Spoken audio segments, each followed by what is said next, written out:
What's going on, everyone? Thanks so much for tuning in to another episode of the Ducks Dish podcast. I'm your host, Max Torres with ScoopDuck on 3, coming to you live on a Tuesday morning, October 1st, 2024. Thank you guys for being here. Glad to have you along as we get into some more Oregon football. We got Oregon. We got Michigan State on Friday night out there in Eugene. And joining me on today's episode of the podcast is ScoopDuck owner and publisher, Justin Hopkins. How we doing, J-Hop? Good morning. Good. Good. Tuesday and game week. We're already, we're already 3 days away from the game, which feels really weird, but I'm here for it. It does feel kind of weird having those Friday games, especially since there was a late night game on Saturday. It feels like an even quicker turnaround. We only got to hear from Dan Lanning once this week, and then that was last night, and we'll have the players today speaking with the media. So it's going to be a jam-packed day for us, and that's why you got to head over to ScoopDuck.com if you guys haven't already. The podcast with Justin and I is just a small sample of what you can get over there on ScoopDuck.com. We got Oregon football recruiting, tons of interviews, intel, analysis, all that stuff. So come and see us at ScoopDuck.com. For all of that. Justin, kind of what our plan was for today's show is to put a bow, if you will, on the UCLA game, maybe some of our lingering thoughts there from our breakdown podcast on Sunday, and then turn the page, look ahead to Michigan State on Friday, and maybe see if we have any comments or questions here in the live chat. So if you guys are watching us here on the live stream, thank you so much. Greatly appreciate it. Make sure to drop a like and subscribe to the YouTube channel, and let us know how you're feeling about the Oregon-Michigan State game this week as the Ducks face the Spartans led by new head coach Jonathan Smith. So, Justin, let's kind of break this down a little bit more here. Any final thoughts from you coming out of that UCLA game? You know, where's your confidence at? Where are maybe some of your concerns, or what are you feeling good about with that? Yeah, I don't have too much more to add on to our UCLA commentary. Obviously got the win, got out of there. You know, the more I've thought about it, the more, I recognize that I think Dan Lanning, kind of had that game plan in the second half to just, hey, let's get this game over with. Let's not make any mistakes that give them any momentum at all.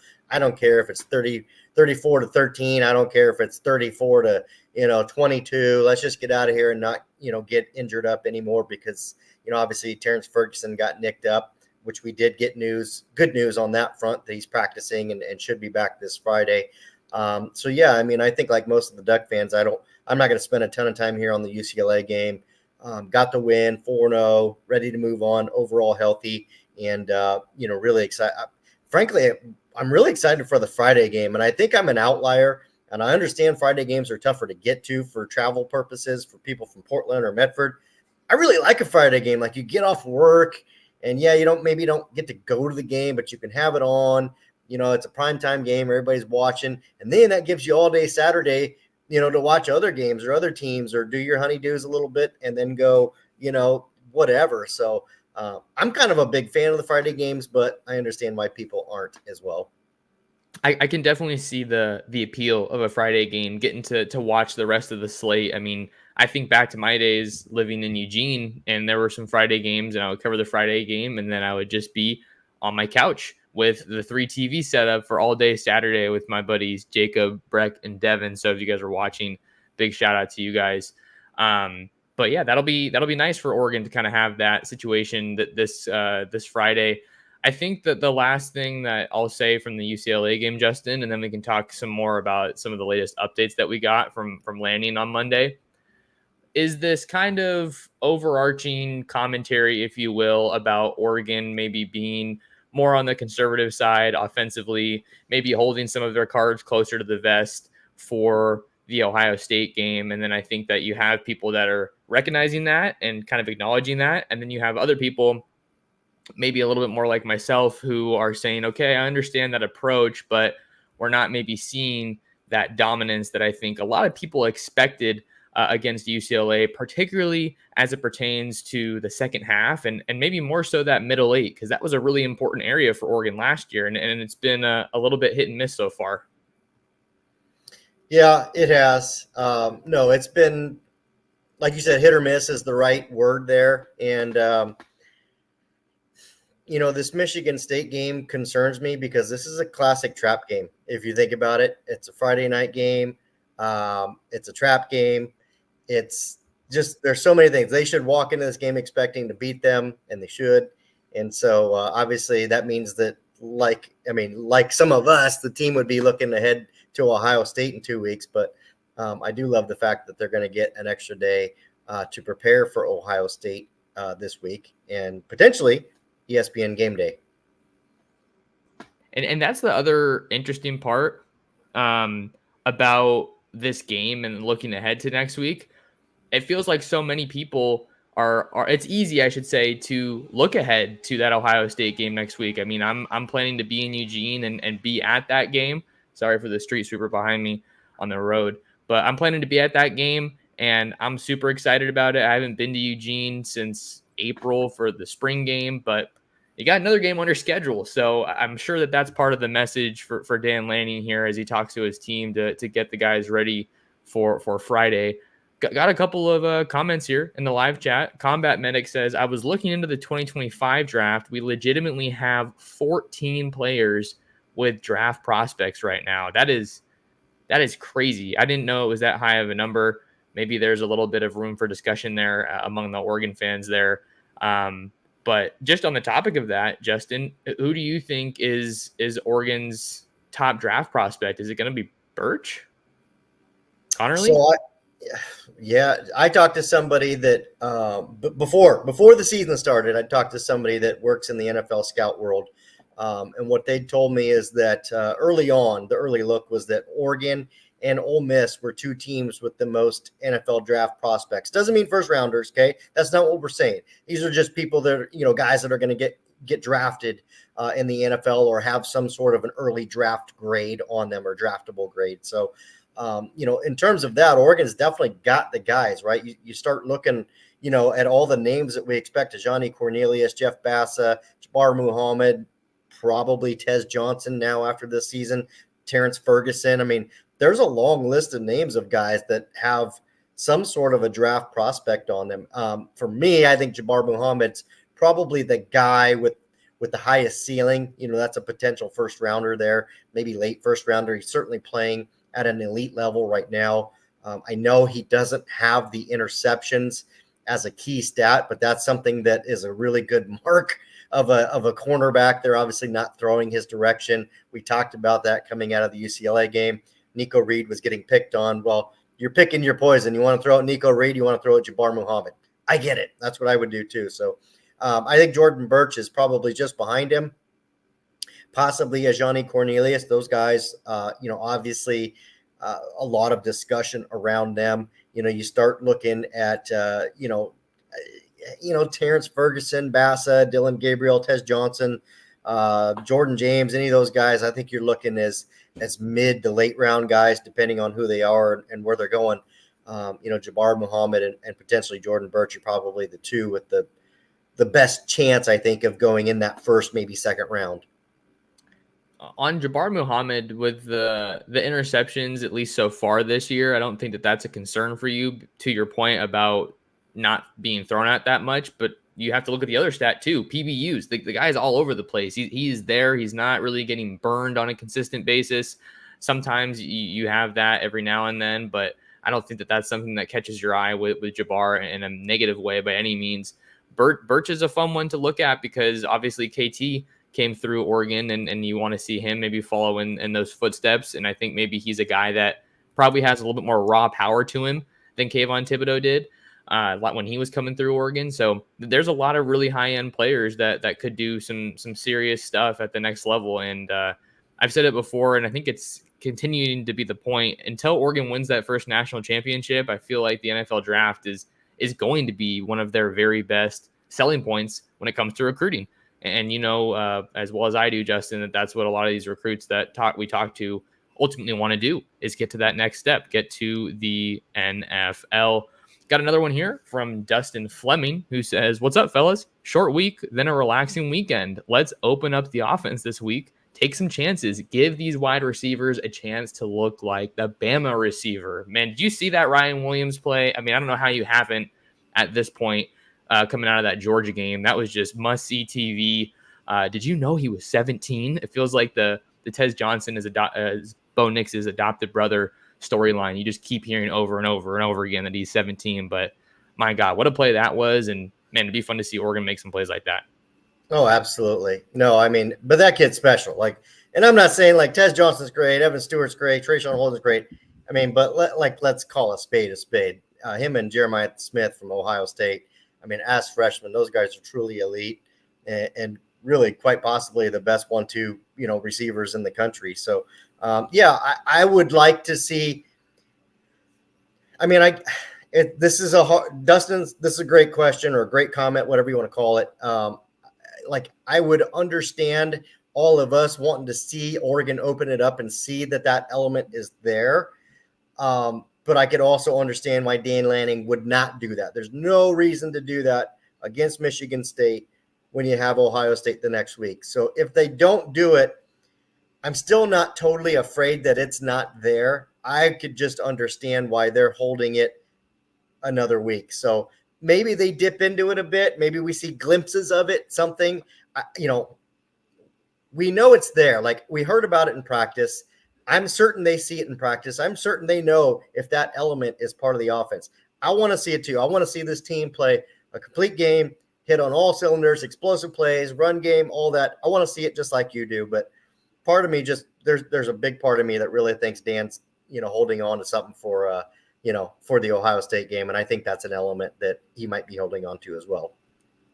And for this Michigan State matchup, Justin, I think a lot of people look at this matchup on paper and they want to see the exciting play from the receivers. And that's not to say we're not going to see that on Friday, right? But Oregon should be able to get by Michigan State without having to pull out all the stops, without having to do some trick plays or some craziness on offense, because they do have just the superior roster and the superior talent level compared to the Spartans. But just to kind of give a little quick backstory on Ryan Williams, because that was who Dustin was referring to in this comment. I remember a time when he was coming out of high school and I was texting, I was calling some people, having some conversations about Oregon and Ryan Williams, but with him being from the state of Alabama, those are guys that it's extra hard to get out of the state, especially when you have the in-state programs going after him. I don't think that was necessarily the case with Shaq McCroy a cycle ago, but man, it's fun to think about what could have been if Ryan Williams was a Duck. Yeah, just a stud. Great.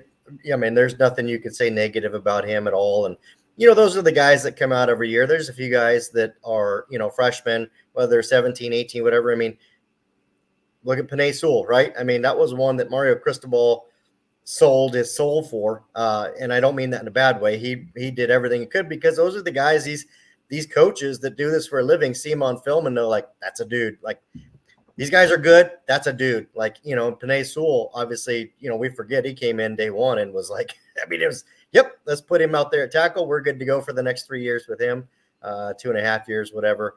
COVID cost us some Penei Sewell time, but it is what it is. Yeah, Ryan Williams, absolute dude. Unbelievable talent. Got another one here from Jimmy, and then we'll maybe focus in a little bit more on Michigan State, Justin. Jimmy O says, "Hey guys, just a thought I had on the run game. How much do you think Carlos Loughlin's departure affects the run game?" This is an interesting question, right? Because obviously there's so many Oregon, Ohio State angles that we can look forward to, with Loughlin being at Oregon and now at Ohio State, Chip Kelly being at Oregon during their ascension to become one of the most recognizable and powerful brands in the sport. Now he's at Ohio State, but he's not the head coach. He's just focusing on the offense. So I think Carlos Loughlin was a phenomenal coach at Oregon. I really do. And I think that's a guy that I kind of, not to say anything negative about Samples, but it would have been great if they were able to hold on to Loughlin, because I think that Oregon's running backs were phenomenal and you never had to worry about them. And not to say you're worrying about them now, but I just think he had some of that juice, some of that aura, some of that swag to him that I really enjoyed seeing and hearing. I mean, that guy's press conferences were just must-see TV, must listen to. But I don't think it has affected the running game a whole lot. Earlier on in the season, I think that Jordan James was going down on first contact a bit more than I was expecting when he's usually a guy that can really churn out yards. But I think that when we're seeing the effects of the run game from last year to this year, I think a lot of it starts up front with the offensive line struggles. And now that they're kind of getting more into a rhythm, I think that the Michigan State game this week is a chance to really just run the heck out of the ball and put up some good numbers. Yeah, I mean, I'm not going to sit here and bash Locke. I mean, he's a great coach and did a great job at Oregon. We were lucky to have him for the time he was here. Thought he elevated the room in recruiting. I think Rashad Samples does the same. I think it's clear that he's a tremendous recruiter. When Coach Lachlan departed, for me, obviously I put out a running back board, but like Rashad Samples was at the top of the board and like the guy that I put the best odds replacing him because it just made sense. He's a young guy, but his profile is rising, very quickly amongst the coaching ranks. So, I don't think that there's anything coaching related affecting the run game on the field. It's 95% the offensive line. I think the offensive line from last year to this year is not as good in run blocking, at least not at this point in the season. Keep in mind, last year's offensive line did improve as the year went on, and that seems to be the case with this offensive line as well. They are getting better week in and week out. So, I mean, Jordan James to start the year, like you said, was going down on first contact, just wasn't running maybe quite as hard. But let's be fair, the entire Oregon team against Idaho really didn't play well. Like they went out there and sleptwalked through the game. I've said that before, so I think the run game was a byproduct of that. But, I just think that the run game has improved week over week. I think Noah Whittington is still kind of finding his form coming back from that injury a little bit. I think they're being careful with him. Just at this point, no reason to give him a gazillion touches out the gate. You'd rather have him late in the season than early in the season, if you will. So, yeah, I think the run game will get going. It is an element I would like to see better, and I would like to see it better against Michigan State because that's, of course, to me, going to be a critical component against Ohio State in a couple of weeks. Oregon's traditionally been known as a run first but not run heavy team, and I think we've seen the offensive attack be very balanced under Will Stein. But it's no secret, Justin, when you can run the ball, you can do just about everything else on offense. So look for Oregon to establish that early and often against the Spartans on Friday. Before we get any further, I want to give a quick thank you and shout out to one of our sponsors here, and that is Ranchito Grill. Not sure what your dinner plans are tonight, but check out Ranchito Grill in Springfield. 1537 Mohawk Boulevard is where you can find them. And what do you have to try, Justin? You got to try the homemade tortillas. Cannot tell you enough about those. They got great food, great environment, and they will take care of you. Say what's up to my guy Ruben and let him know that Max Torres sent you. Justin, we're rocking and rolling here on a Tuesday morning. Glad to have you guys along here for the Ducks Dish podcast. Make sure to like, comment, and subscribe if you haven't already. Let's talk more about Michigan State, Justin, because they are 3-2 on the year, 1-1 in Big Ten conference play. Just came off a 38-7 loss at the hands of the Ohio State Buckeyes, who, of course, are undefeated. And not really a great game. Obviously, you could tell that from the box score just by looking at this one. But maybe we can start off with a little bit of quarterback breakdown. Aiden Childs, 13 for 19, 167 yards, 1 touchdown, and 1 interception.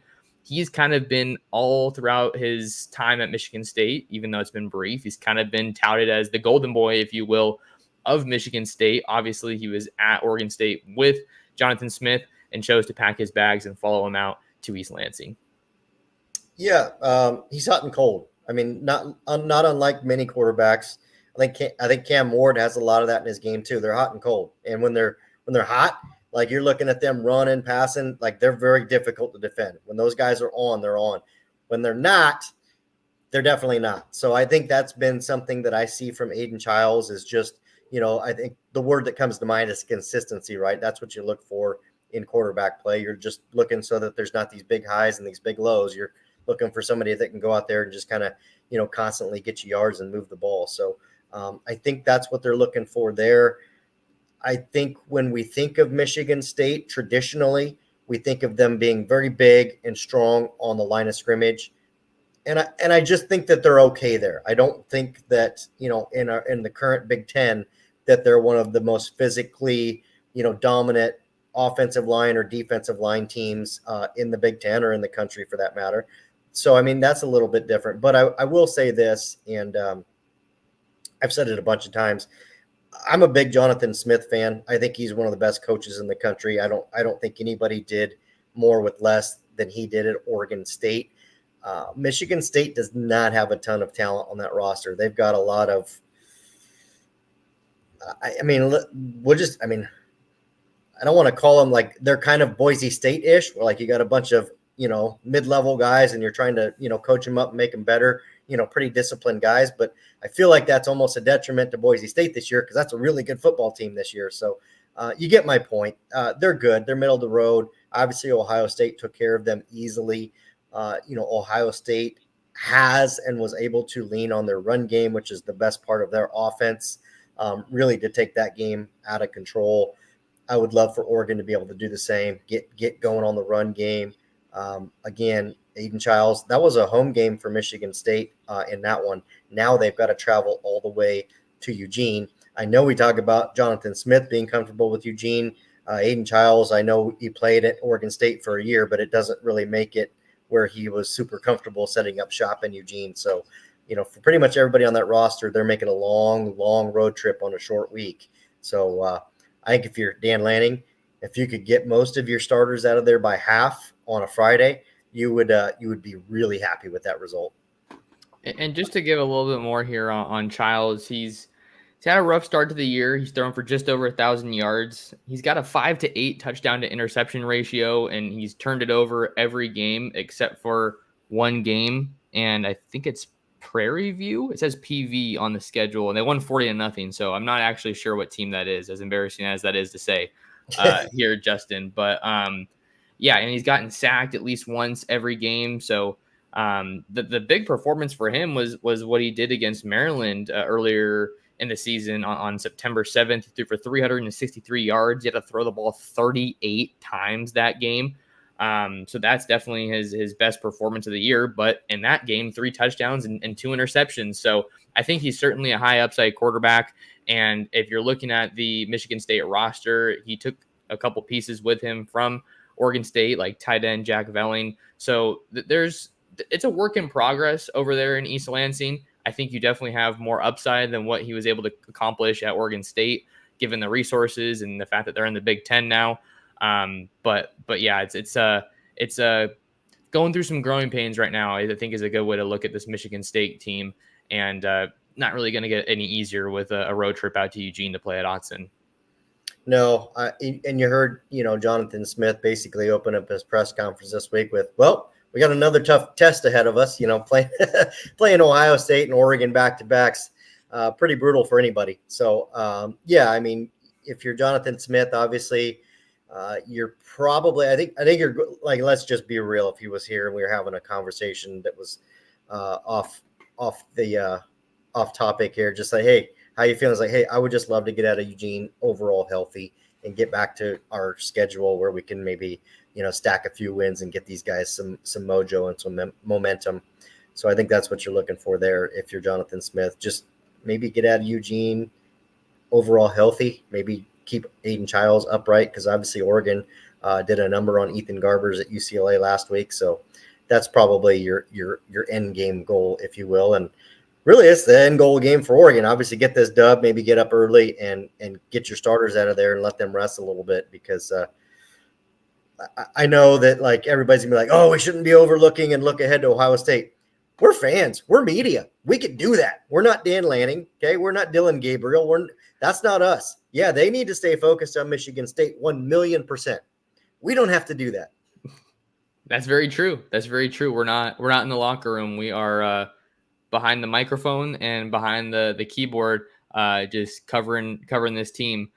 You mentioned Ethan Garbers there, Justin, and God, he was taking some hits in that UCLA game, man. Like there were people on the boards that were saying like Foster should have pulled him earlier, and it was credit to the guy, man, just staying in there, hanging in there the best that he could. He was getting no help from the run game, and Oregon was just suffocating that UCLA offense. And I think that Oregon's D line is going to be set up for success again when the Spartans come to town on Friday. And one of the players that I think you got to keep an eye on is Jamari Caldwell, Justin. I know I wrote a little bit about him earlier today, but I think he's one of the transfer portal additions on this team that we haven't seen necessarily a whole lot from or being discussed a whole lot. But one of the big hits that Garber took on Saturday was from Jamari Caldwell, who slammed into him as he was getting ready to throw the ball, and that forced an incompletion. So with guys like Jordan Birch and Derek Harmon, the former Michigan State Spartan,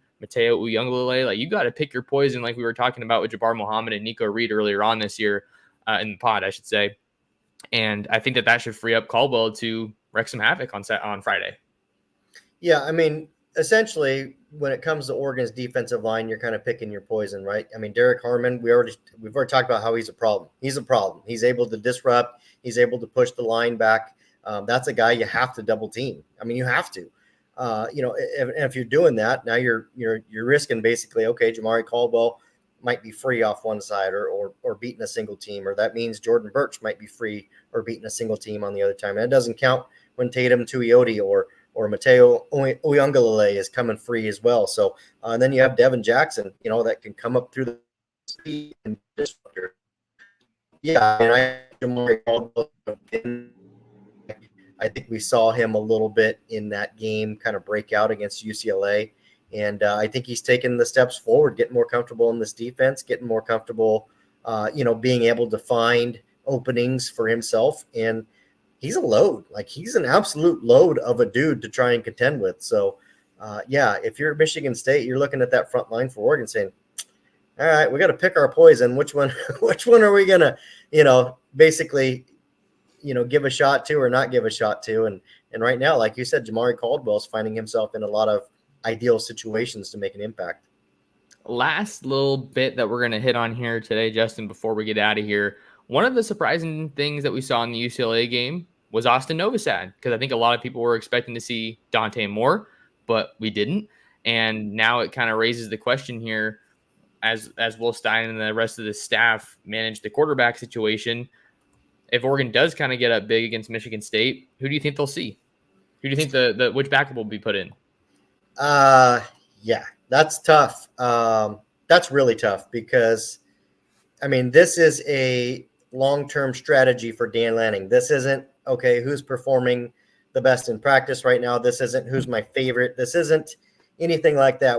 The assumption is the game's out of reach, right? The assumption is there's nothing on the line. The assumption is that, hey, we're going to get somebody out there. Ideally, it's Dante Moore, because if you're put into a situation where you need a quarterback to help you win the game and Dylan Gabriel's not available, it's more than likely Dante Moore, I would assume. But on the same hand, he has his redshirt year available to him still, where Austin Novosad does not. He used it last year. So if you're Dan Lanning, it's all strategy, right? That is 100% the reason that Austin Novosad went in for one series or handful of snaps or whatever it was against UCLA. I got a feeling if we're looking at this thing and we're somewhere maybe second half of the third quarter or later, and the Ducks are up 30-5 or 6 or whatever the score is, whatever, you're probably going to see Austin Novosad. That's my guess. And I do think you do everything you can to preserve that Dante Moore red shirt for later in the year, assuming you're going to need it. Because let's be honest, you get past Ohio State and you get past Michigan, you've got a lot of very winnable games if you're Oregon to finish out the season, and games that you could easily find yourself comfortable in the second half. So I think it's Austin Novosad this early in the year. That's my guess, not based on intel. And I think I would probably end up going that way as well with the strategy point that you mentioned. Super important for the Ducks to try to keep that redshirt year for Dante Moore. But I think one of the bigger questions kind of this offseason, or at least that kind of came to fruition or to the table after the spring game, was just how big is that gap between Dante Moore and Austin Novosad? Because I tend to be on your side of it. Just if the Ducks do need another quarterback to go out there, it's probably going to be Dante Moore. I think he's got more athletic upside, probably some more arm talent as well. I got to see both of those guys in the All-American Bowl when they were coming out of high school. But Novosad's no slouch, man. He's a really good quarterback, and I think that it'd be fun to see him as well. But we'll have to see. That's why we got to watch the game and then see what comes from it each and every week. But that's going to do it for Justin and I. If you want to find more of Justin, you can follow him on Twitter/X at jhopkinssd. Follow me on any social media platform at mtorresports. Subscribe to the ScoopDuck On 3 YouTube channel. And then while you're at it, go subscribe to ScoopDuck.com for the latest in Oregon football and recruiting. Share the show, share the Ducks Dish podcast with your friends, family, other Duck fans. But until next time, thanks for talking some Duck football with us, and we'll see you in the next episode of the Ducks Dish podcast.